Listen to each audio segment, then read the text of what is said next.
Donc, Toulouse est une ville qui tient plus du camp retranché que de la superbe cité indépendante.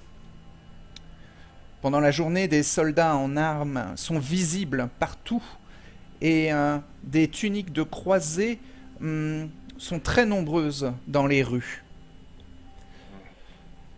Les étrangers à la ville sont régulièrement contrôlés et interrogés sur les raisons de leur venue, même si le mot magique de pèlerinage suffit généralement à les satisfaire. Il faut dire que la ville est située en plein sur la route de Saint-Jacques-de-Compostelle et nantit de nombreuses reliques dans l'abbaye de Saint-Mesmin. En tout cas, la ville de Toulouse grouille depuis des années de pèlerins à la coquille de Saint-Jacques. Vous avez eu du mal à vous loger cette nuit, car les auberges de la ville et les hostelleries sont remplies. C'est le début de la saison des pèlerins. Dans ces conditions particulières que votre nature vampirique vous impose, vous avez été obligé d'accepter l'aide d'Éléas, le marchand, qui vous a soulagé de la moitié de votre argenterie que vous aviez sur vous, surtout celle d'Hugues. Et vous avez trouvé refuge dans la crypte souterraine de l'hôpital de Saint-Raymond. Vous avez été accueillis par Aline et Bernadette, deux charmantes et sympathiques nonnes qui connaissaient Éléas. Et bientôt, le jour laisse place à la nuit. La lune s'élève dans le ciel et vous vous réveillez de votre torpeur. Vous perdez 1 point de sang et vous gagnez 1 point de volonté temporaire chacun. La gravité s'adoucit. Vous sortez de votre torpeur et vous vous éveillez dans la crypte fraîche et souterraine dans laquelle vous aviez perdu connaissance la veille.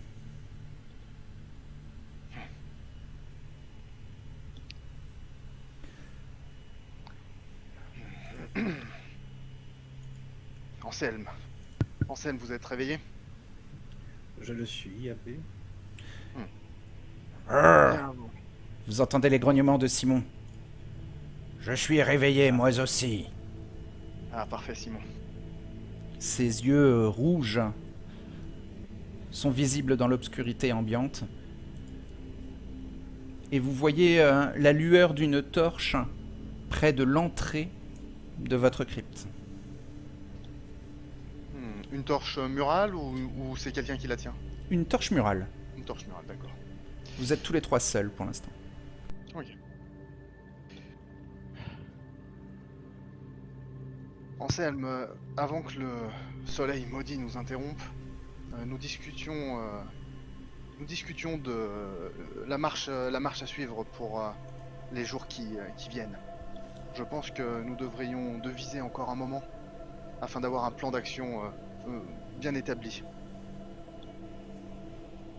Comme je le disais, nous n'avons que peu d'emprise pour l'instant sur cette ville. Et il va nous falloir des informations avant tout. Savoir quels Kainites puissants peuvent éventuellement tenir les rênes en l'absence d'Aliénor et de Raymond. Les Ventrus étant les maîtres de la cité, en ce moment il va nous falloir apprendre qui mène la barque ici. Qui est puissant et avec qui il faut compter. Il va nous falloir aussi trouver des pistes sur les reliques. Il paraît qu'il y a de nombreuses reliques dans l'abbaye de Saint-Mesmin. La cathédrale même, c'était. En tout cas, Vous dit Simon. on a soit le choix d'essayer de prendre contact avec les autochtones via Éléas et les deux nonnes qui nous ont accueillis la nuit dernière, soit essayer de prendre contact avec les Français et leur armée qui semble s'être postés dans l'ancien manoir du comte de Toulouse. Il y a clairement 2 camps ici présents et il va falloir faire très attention à nos relations avec les deux. Nous ne pourrons pas nous permettre de nous mettre les ventrus et ceux qui dirigent la ville à dos.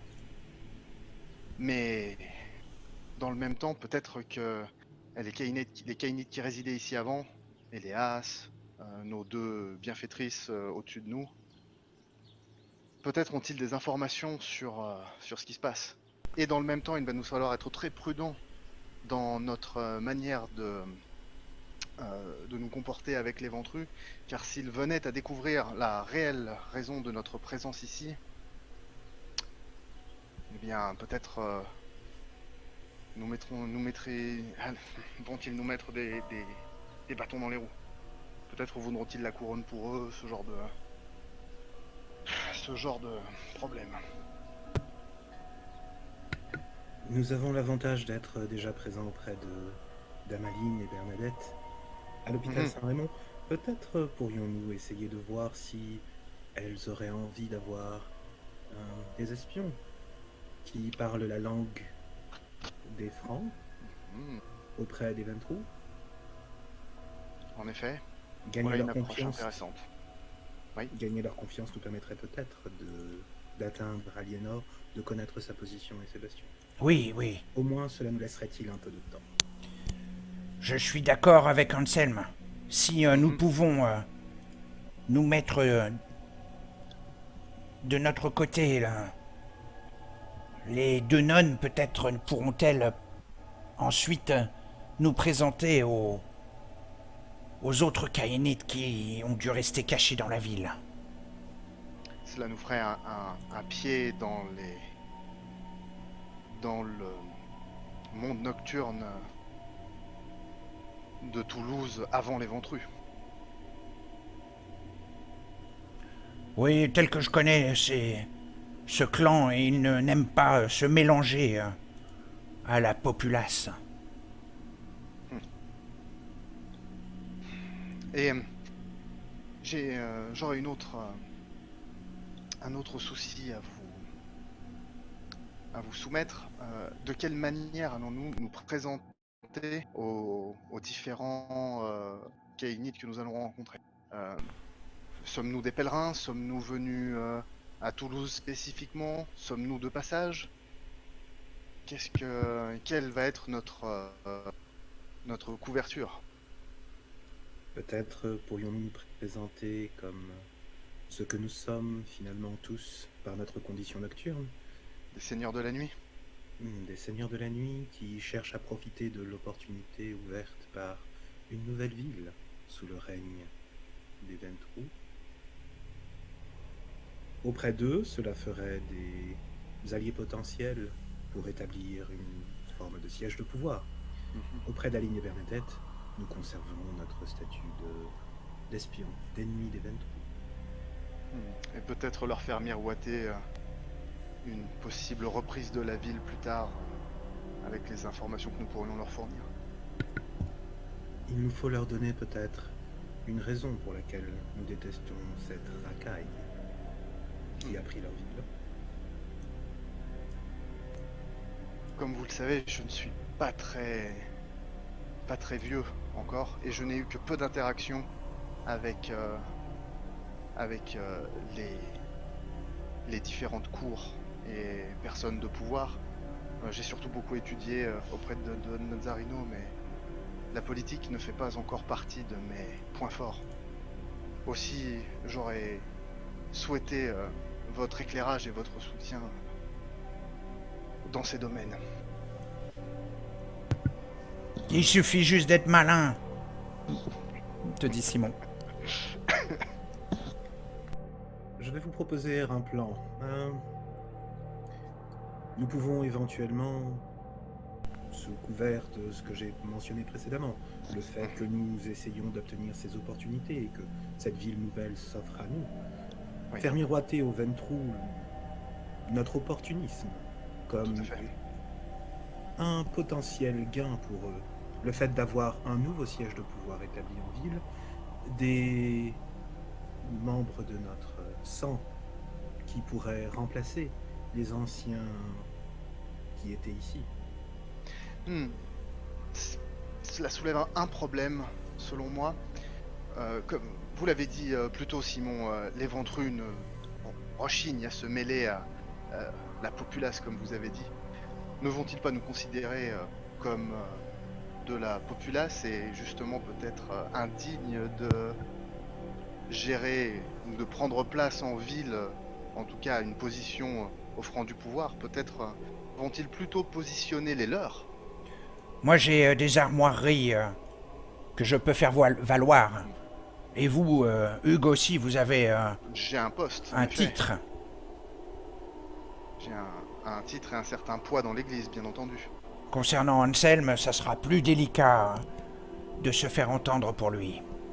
N'auront-ils pas besoin de personnes capables de gérer les roturiers de la ville? Ils Je en... suis après tout de basse extraction. Oui, ils en ont toujours besoin. C'est un poste peu reluisant, mais nécessaire.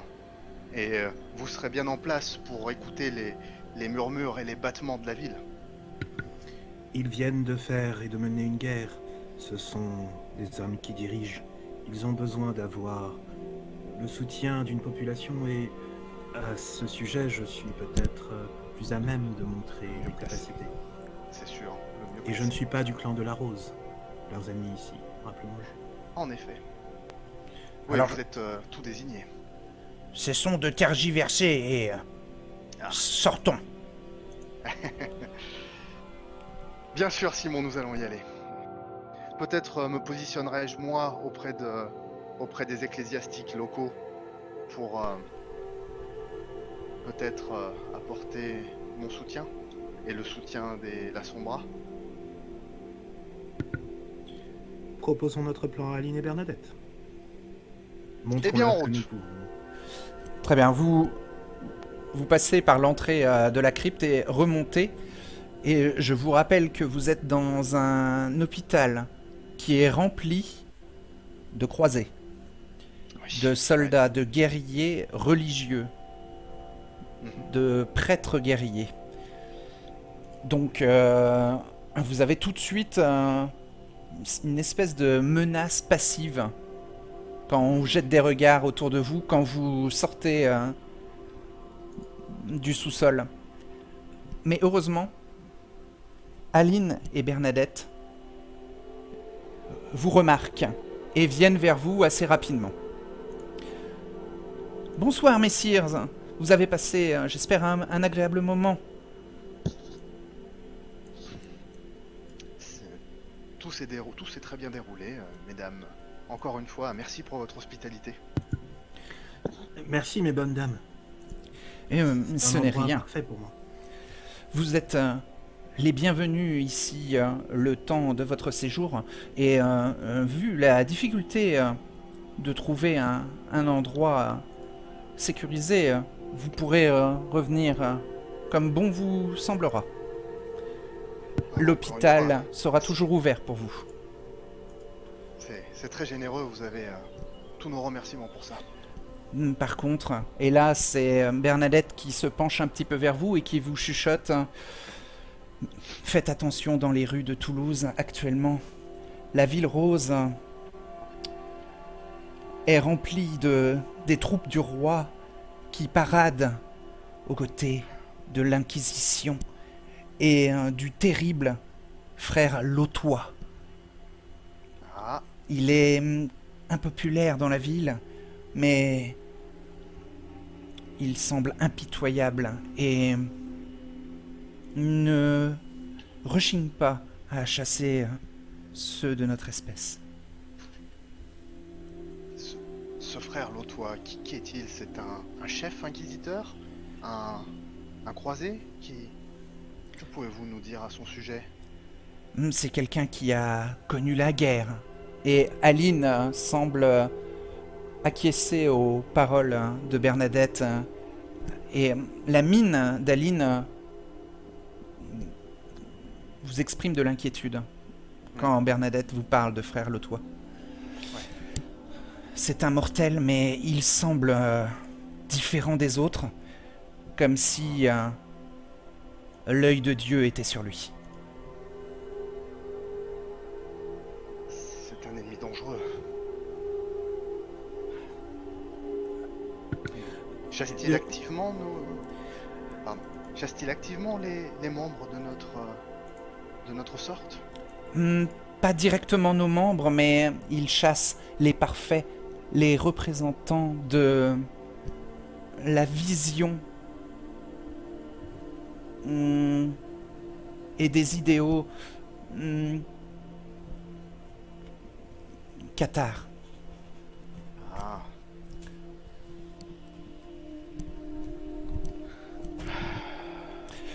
Il est capable de faire beaucoup de mal alors.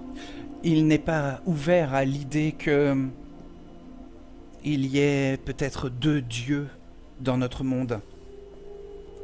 L'un représentant le bien et l'autre le mal. Hérésie. Pardon, Révérend Hérésie. Hugues? Elle fronce les sourcils en t'entendant marmonner hérésie. Enfin, excusez-moi, je me marmonnais à moi-même une prière pour nous protéger des individus de son espèce. Veuillez m'excuser. Moi, j'ai essayé de me montrer tout miel et particulièrement intéressé par cette idée. Mhm.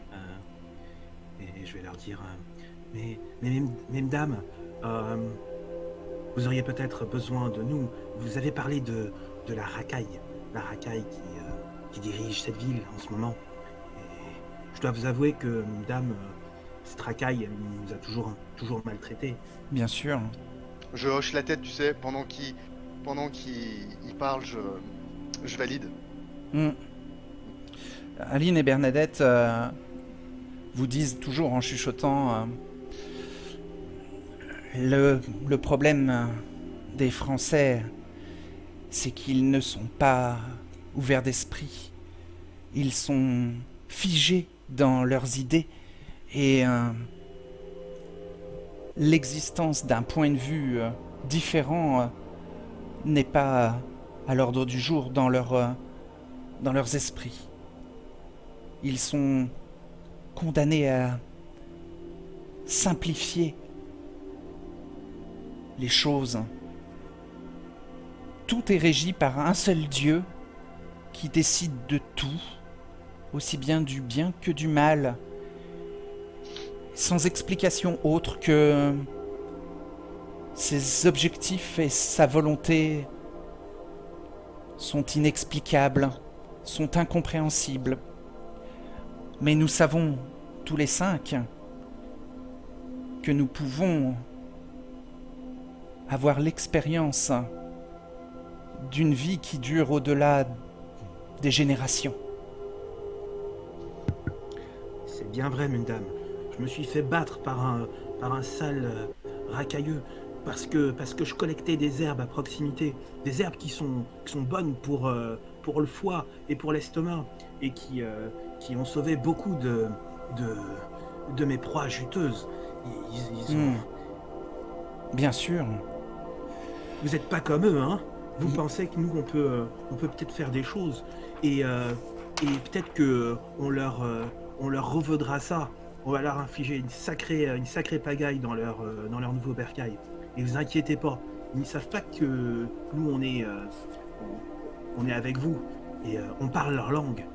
On peut se faire passer pour des gens qui sont avec eux et on peut peut-être vous trouver des informations utiles. Alors Aline vous chuchote, n'oubliez pas votre nature profonde. Nous ne sommes pas des enfants de Dieu. Nous sommes maudits par leur Dieu bienveillant. Et il faut protéger nos proies, comme vous le faites, mon bon Anselme, pour pouvoir ensuite les tenter à la sensualité, la richesse et le pouvoir matériel, car tel est notre rôle sur la terre du Seigneur. Nous sommes J'acquiesce. les représentants de la tentation charnelle. Et, La tentation du pouvoir et de l'avarice. et les hommes ont la liberté de choisir de se défendre contre cette tentation par la pureté spirituelle. Mais nous avons notre rôle à jouer dans cette immense fresque qu'est la vie. C'est un peu comme séparer le bon grain de l'ivraie. Tout le monde a sa place. Le grain et l'ivraie doivent coexister. Ils sont des exemples pour les prochaines générations. Vous avez des bons mots, mesdames, et je préfère grandement être à votre service qu'au service de ceux qui me battent pour essayer de rendre mes proies plus juteuses et malléables. Mhm. Les deux nonnes acquiescent à tes paroles, Anselme. Bon, eh ben nous on a décidé d'aller voir du côté des Français, car on a des facilités à s'exprimer, mesdames. Oh, je vois.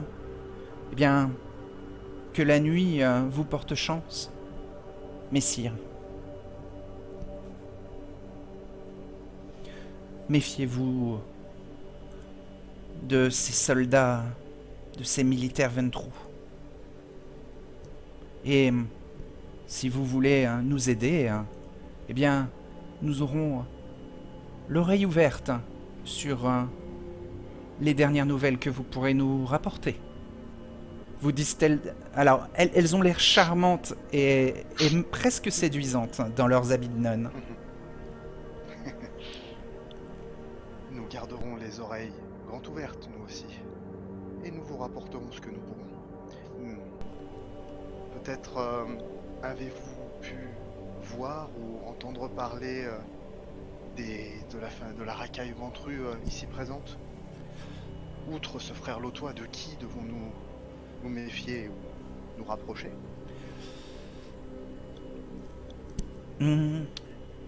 Les armées du roi de France sont positionnées au manoir de l'ancien comte. Et c'est un certain vicomte de Lyon, Artus de Forez, qui dirige la lignée Ventroux et les armées françaises. Artus de Forest, t'as dit. Artus de Forez, ouais. Artus. Artus, non, Artus. Ah, pardon. ok. Avec un H en plus. Ah, A-R-T-H-U-S. ok, je te remercie. Artus de Forest, très bien. Et ce Artus est au manoir, donc très bien. C'est lui qui dirige les forces nocturnes. Et installe-t-il une cour ou gère-t-il tout cela seul d'une main de fer? Aline et Bernadette se regardent toutes les deux et Aline vous dit en chuchotant: nous supposons qu'il attend des ordres de la capitale, mais il est ambitieux et peut-être voudra-t-il créer une nouvelle cour des amours ici. Réclamer la ville pour lui-même. Vous savez, il est en croisade. Oui. Mais ben, dame, peut-être qu'on peut vous aider mieux si on sait comment mettre du miel dans le marché qu'on peut passer avec eux. Il y a peut-être des traîtres à votre cause qui les ont rejoints. On peut peut-être trouver le moyen de les faire accuser et gagner leur confiance. Et comme ça, on les aura par-dessous. Une dague plantée dans le cœur.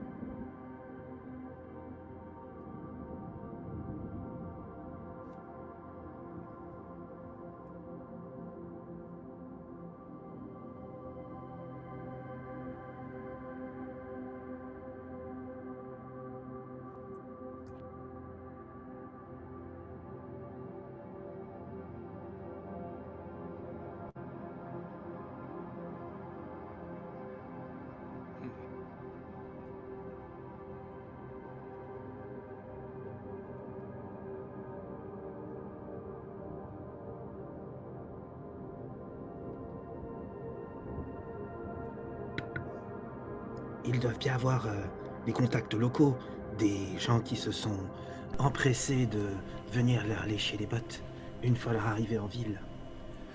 On peut s'en occuper. Eh bien, Elias a pris contact avec eux, mais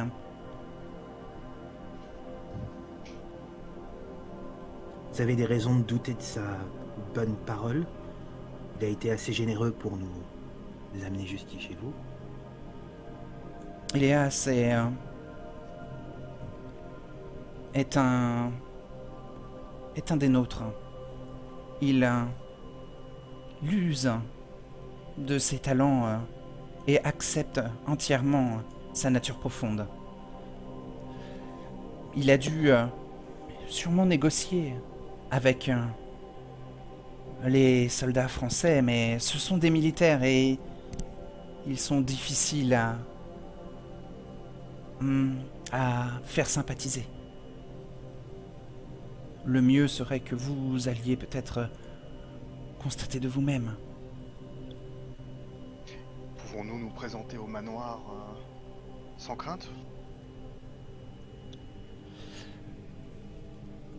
Les deux nonnes allaient vous répondre, mais des soldats croisés les interpellent et elles coupent immédiatement la conversation avec vous et vont s'enquérir des soldats religieux en usant de leur charme. Je leur fais une petite courbette en essayant de me mettre bien bas, le dos un peu courbé.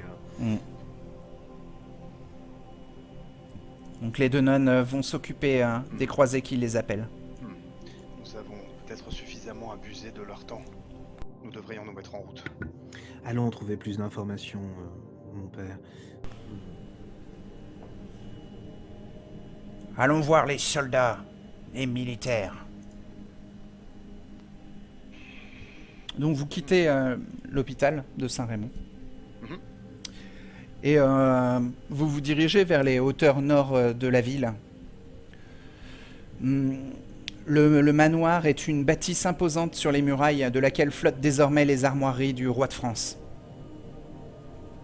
Une importante garnison de croisés et quelques templiers sont stationnés aux alentours. Mais ça ne vous empêche pas de vous diriger vers l'entrée sans être interpellé.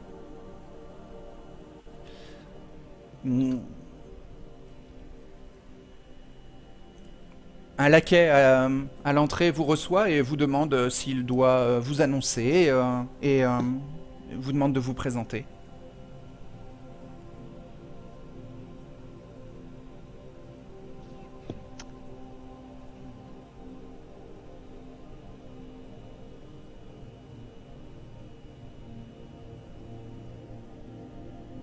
Donc, vous vous regardez un petit peu silencieusement et Simon s'avance et dit Je suis Messire Lachambre des terres de Savoie. voilà. Et je suis l'abbé de Saint-Germain-des-Prés, Hugues Lavenay. Donc Et moi, messieurs, j'ai l'honneur de n'être rien que leur serviteur, dis-je en baissant la tête. D'accord. Donc le laquais vous fait patienter et revient quelque temps plus tard pour vous ouvrir et vous faire entrer dans le manoir. Entrez, entrez, soyez les bienvenus. Dit-il avec un fort accent du sud.